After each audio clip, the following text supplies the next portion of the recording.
Sometimes we mess up because we don't seek God. And we have to understand that our ministries are not like somebody else's ministry. And when God has given you something and He's placed something in your hand, then you have to seek God for direction.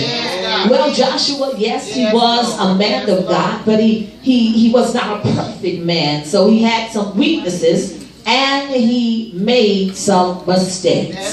He was unable to complete the task of possessing all the land.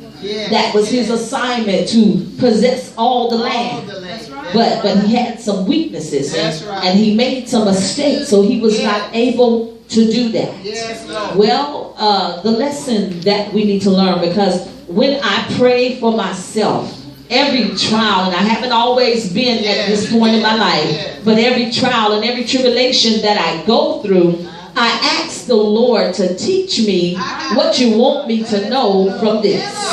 Because I don't want to keep making the same mistakes. I want to become a better servant for the Lord. And if I don't learn from the things that I'm going through, if I just keep doing it over and over and over again, then that means that I'm insane. And I don't want to be classified with the insane people. Because then that means that I need to be locked up in Butler or Dorothy or Dick. So I want to get it right, Lord.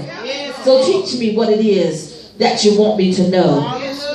And so effective leadership is often the product of good preparation and encouragement. So how many of you know, in order to be an effective leader, you have to prepare. And then you have to be around the right people that are encouraging you and not talking down to you and telling you what you can't do. So the person after whom we pattern ourselves will have a definite effect on us. So that means that you have to be mindful of the company that you keep. Because the company that you keep, you're going to find yourself following behind them. So you can't be hanging with everybody. And a personal commitment to God provides the best model for us. If you have a personal commitment to God. Because when you have a personal commitment to God, you become intimate with Him. When you're intimate with somebody, y'all tell each other your weak points and your strong points. So then we have Samson, who had some strength and some accomplishments. And that's just like us. We got some strengths and we got some accomplishments. Well, Samson, he was dedicated to God from his birth. And he was a Nazarite, and he was known for his strength. And he was listed in the Hall of Fame. There's a Hall of Fame in the Bible. That's Hebrews the 11th chapter. Read it sometimes. That's the Hall of Fame.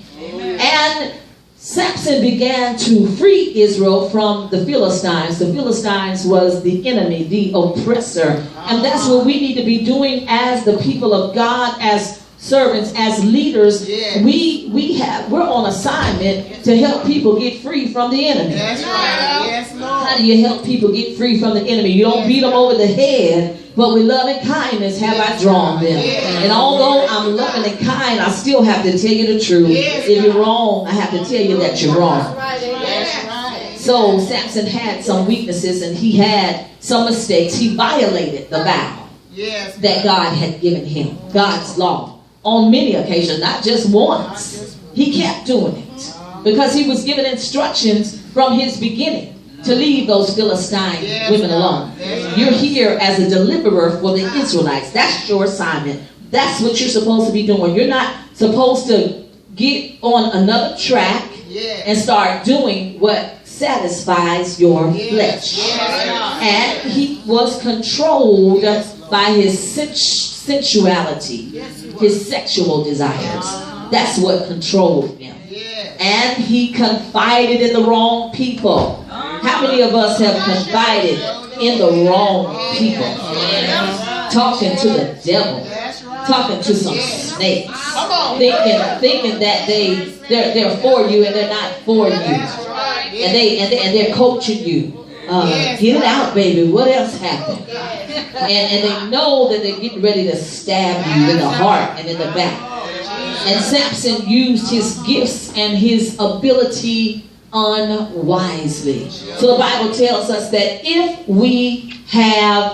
you want wisdom, then pray for it.